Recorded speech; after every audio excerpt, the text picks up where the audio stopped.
Facts on UBC TV. My name is Marie Tukahira, and on this episode of Health Facts, we're going to be looking at a condition that impairs a child's ability to communicate and interact with others.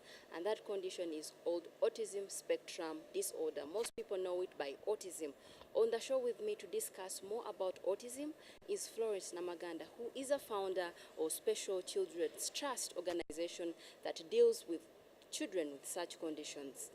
If you want to be in touch with us, Facebook is open, Health Facts on UBC TV, or that number on the screen. Stay tuned. Welcome to the show, Florence.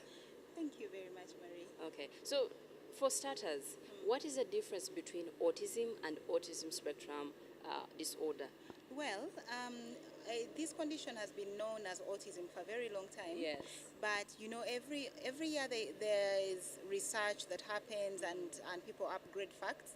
And right now they have decided that there is no autism as a condition, but it's now autism spectrum disorder. Yes. Yeah.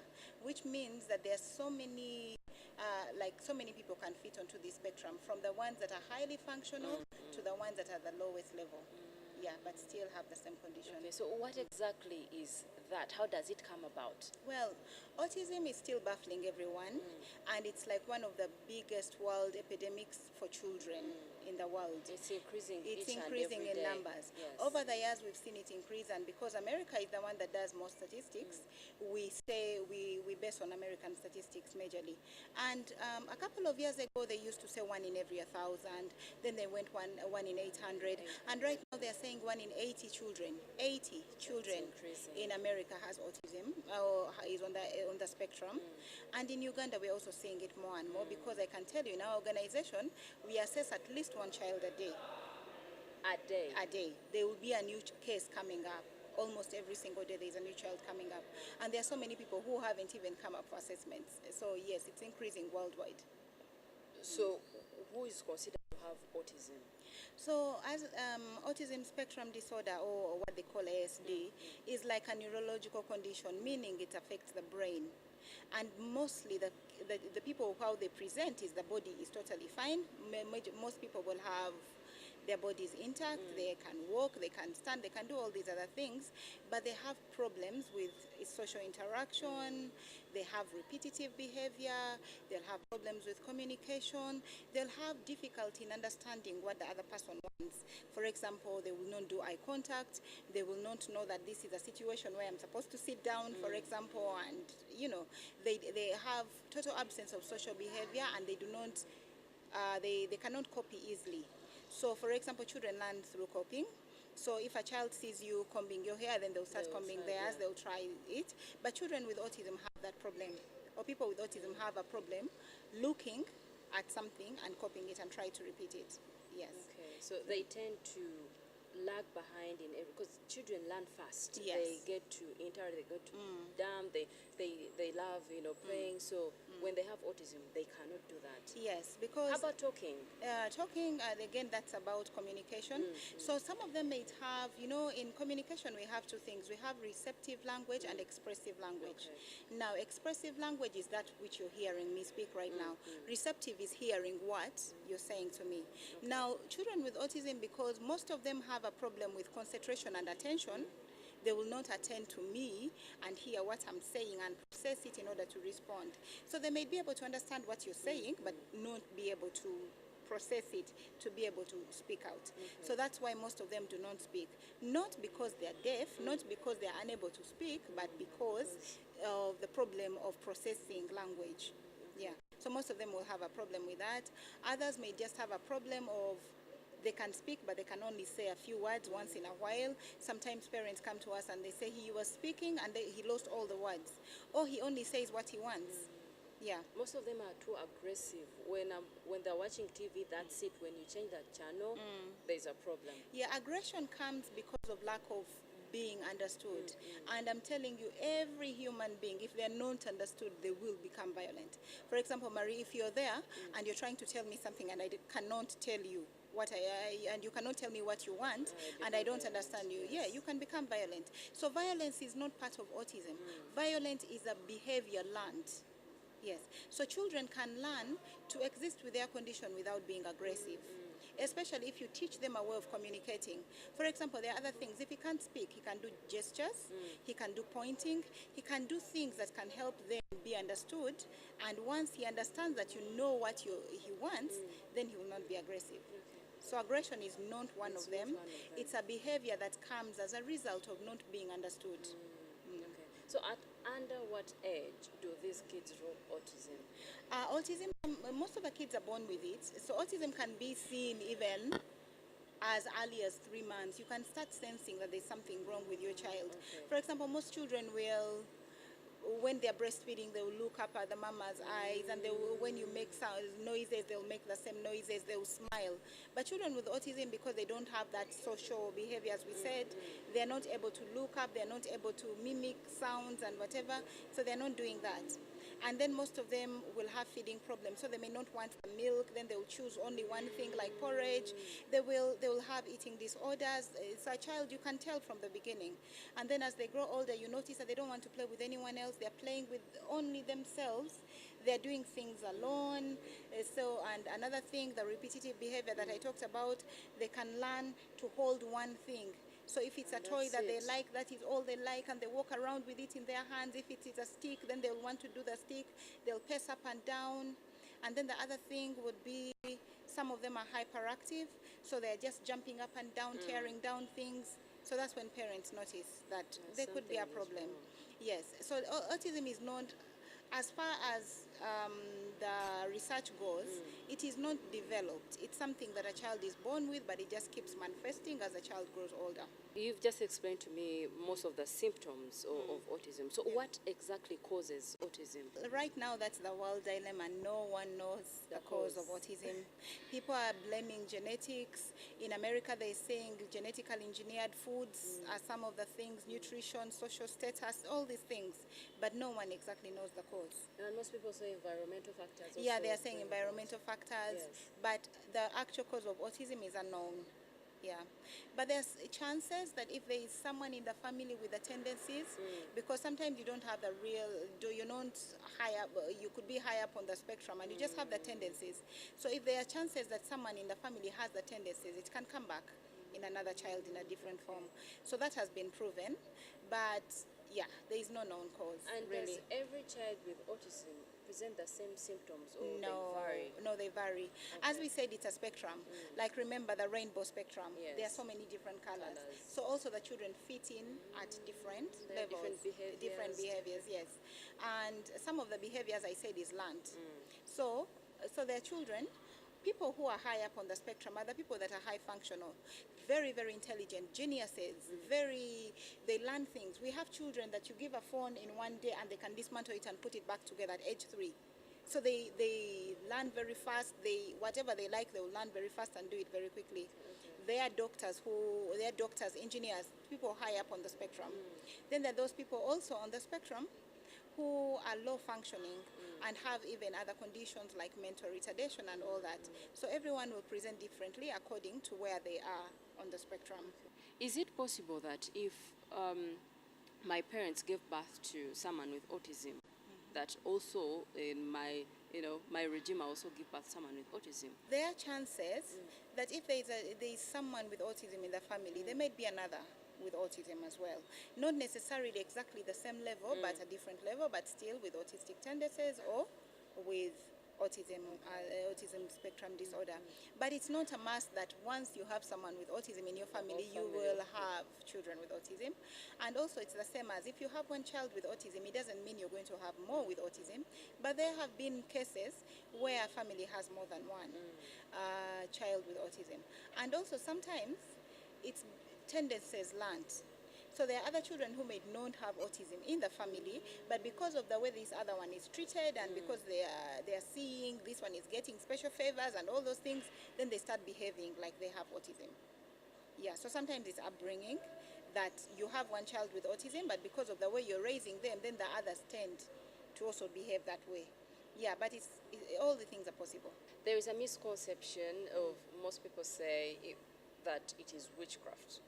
I asked a lady who told me, no, my kid was bewitched, and yet that is autism. So probably, what do you have to say about it? Is it witchcraft? Yes, so there is a misconception. Whatever we don't understand, we refer to as witchcraft, especially in our countries of Africa. But yes, we've seen so many people think it's witchcraft, and not just autism, but other disabilities as well. There's a connotation, there is a belief that it's witchcraft, but it's not true. Autism is a medical condition, it's worldwide. So if you think your child has been bewitched, then probably this witch doctor is bewitching so many children worldwide. Yeah. What is the difference between autism and mental retardation? Now, autism, as I said, is an absence of social behavior or social interaction, communication. The child will have, or the person will have communication issues, and the child will also have like repetitive behavior, things like that, and also sensory problems. Yeah, sensory problems meaning they don't know how to. We have we used to say we have 5 senses, but medically there are 7. So you have the 5 that we all know, and then the vestibular one, and also the proprioceptive. That is your position in space and also your balance sense. So those are the 7 senses. So now children with autism have a problem with the senses. So for example, while you're seated here, you're not thinking, my bum is on the chair and the chair is pressing on me. But a child with autism will feel like, can feel that the chair, can also feel the clothes they're wearing. The senses are really, and can hear all the noises. They cannot distinguish between them. Yes, because of that, it makes them hyperactive, because they're hearing so many things, feeling so many things that they cannot differentiate. So those are the things that do with autism. Now, if a child with autism can have another condition, and one of those conditions would be mental retardation. But what we say then, the child has autism comorbid with mental retardation. It's not necessarily that everyone who has autism has mental retardation. So mental retardation is basically a condition whereby the person doesn't have the normal IQ. And an average IQ is like 100, but the child may be below that. And that means it will affect the way they process, the way they think about things, the way they interact with others also. But it doesn't mean that every child with autism has mental retardation. And it doesn't mean that every child with mental retardation has autism. It's a condition that you can have on top of autism, or you can have independently. There are risk factors, for example, sex, that can trigger autism. I read that boys are more affected than girls. Is it true? Yes, it is very true. Unfortunately, since we already have fewer men in the world, but it is. More boys have, there are more boys with autism and other disabilities as well than girls. Okay, and Yes. what are other more triggers that can lead to autism? Well, Apart from family background that you discussed earlier, yeah. I already read about vaccines, that some medications we take or when they feed when they are still babies can also lead to autism. Yeah, it has been said, but it hasn't been proven. Like in countries like the US and the UK, they started saying that this MMR, the vaccine for measles, causes, measles and rubella causes autism. But it has not been proven. So you cannot really base on that to say that it is true, because it hasn't been proven. But some people believe it. And yeah, for me, what I notice these days, that there are some children that are being brought to us as children with autism who do not have autism. There are other conditions like ADHD, which is a child is hyperactive and they think it's autism. And then there are other conditions also where a child just delays to speak because maybe in the family people speak later, then they think it's autism. But also upbringing matters a lot, because these days we are raising our children in front of the TV from 3 months. So a child is hearing noises. From 1 month, yes. Child is hearing noises from 1 month, not learning to socialize, but just seated in front of the TV, because we leave them with house helps who are giving so many duties to do. So sometimes the child may not have autism, but it's just not raised properly in an appropriate way, and then they develop behavior problems. Because with autism you see a lot of behavior challenges. So people may think a child has autism, yet once appropriate behavior techniques are put in place, the child becomes different and they say he has been cured of autism. I was reading somewhere where they say that parents, older parents, parents who give birth at an older age, they also are at risk of, having a kid with autism. Is it true? Well, no, that is not It's not true. true. It was true for certain condition, and that was Down syndrome. But not autism. But not autism. But even with Down syndrome, I mean, in our organization, we have 25-year-olds who are giving birth to children with different disabilities and Down syndrome as well. So it's no longer one of the highest things, and many people right now are giving birth later. Because when they used to say later, people used to give birth at 16, 17 then. So if a person gave birth at 25, they would say they are late, Yeah. So that's why those books from long time ago say things like that. But right now they're saying it's a predisposing factor. It could be, but it hasn't been proven. Yeah, I read that at 45 years and above, Yeah, you're at a risk of having a kid with autism. But with science right now, people are giving birth at 60. That's it. Yes, and the kids are okay. They're healthy. So they're healthy and they don't have any other condition. So, some of the things are not proven. There are things that are speculations. But yeah, they say, it has been said over and over again, if you give birth later, then the risks or it's higher chances that you have a child with special needs. Okay, so how do you diagnose someone with, or a child with autism? We focus on the symptoms. five things, and then in other countries they do tests, but in Uganda we don't have specific tests that we do unless a child has another condition like epilepsy and all those other things. We focus on these five things, and then we see where the child falls. Does he have any of the five? And then we listen to the social history, we listen to when the child spoke, we listen to the family background. So we do what we call a subjective assessment, and then also we do observation to see where the child falls within these categories of things that we look out for. Does poor nutrition when the child is young has or linked to a child having autism, or they are not linked in any way? Okay, nutrition is key for every child, and it can cause many disabilities if there is no balanced diet and good nutrition. So it's not just for autism, but many other conditions. As long as a child is not fed right, and that is not fed right when they are born, but even throughout the 9 months in the womb, there has to be good nutrition for a child to thrive and to be healthy. Mostly here, when someone has autism, parents tend to push these kids back to the village. They think they can't do anything. So if my child has autism, does it mean that it's done, like there's nothing it can do, or there are therapies that can actually help these children and cope up with life and become developmental? While autism is not curable, there are so many things that can be done to improve the quality of life of the child and their productivity. So there are things like what we do now is occupational therapy, basically teaching them to function in their normal environment. And then we have behavior therapies that train behavior. So we help the children learn how to interact socially, how to play with others, how to do turn taking, how to listen, how to sit down and stay calm, things like that, and how to have a normal routine in life. And then also, once they learn these things, then these can translate to education. Then they can study and be many things. There are so many children or people with autism around the world who are very functional, who are actors, who are doctors, who are engineers, but just because their parents did not give up on them, but they taught them. I have seen that in our center, I have seen that the parents who are really engaged with their children and also and try to do the things that are done in the centers at home, the children improve. We have children that come that are non-verbal, meaning they cannot say a word, begin to speak. We have seen children who cannot sit down for even 1 minute, learn to sit down and concentrate and feed themselves and bathe themselves and dress themselves, sit in class, learn to read and write. So it's not a death sentence. It just needs to be early. The intervention has to be early enough so that the child can learn before they get social behavior that is so bad that you cannot break.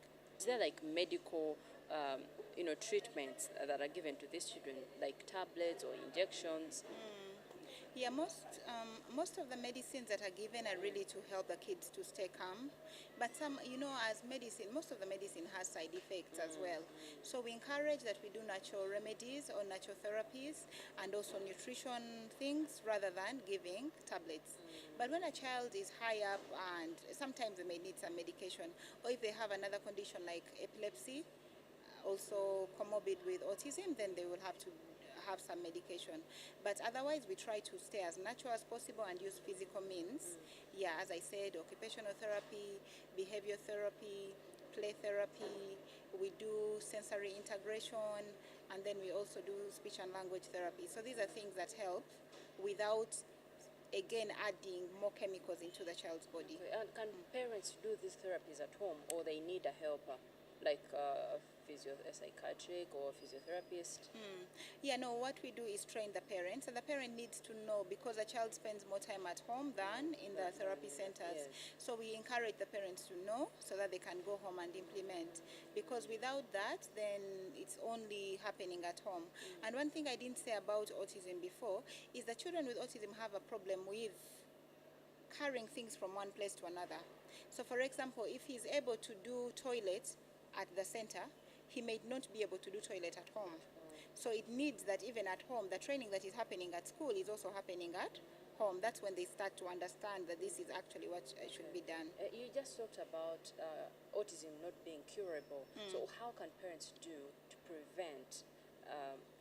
Is there any preventative measures they can do so that they don't give birth to kids with autism? Well, no, at the moment there is nothing that has been proven to work. So yes, but yeah. There's nothing you can do really. There's nothing you can do to prevent having a child with autism. But once you have a child with autism, there are so many things you can do to make sure your child is functional and independent. Can Yes. you detect a child, or can you detect a mother who's pregnant, if the child has autism or not? No, It's not possible. it's at the moment it's not possible. They can detect other disabilities, but not But autism. not autism. Okay. Yeah. So And also, in other countries now, when the children are born and you start detecting some things, there are some MRIs and EEGs and some tests that they do to see, because they are saying now that the child's brain with autism looks different from a brain of a child without a brain of a typical child. So now they're doing all these things, tests and scans and things to detect as early as possible. earlier on you discussed about symptoms, which most times they are the normal symptoms that can happen in other diseases.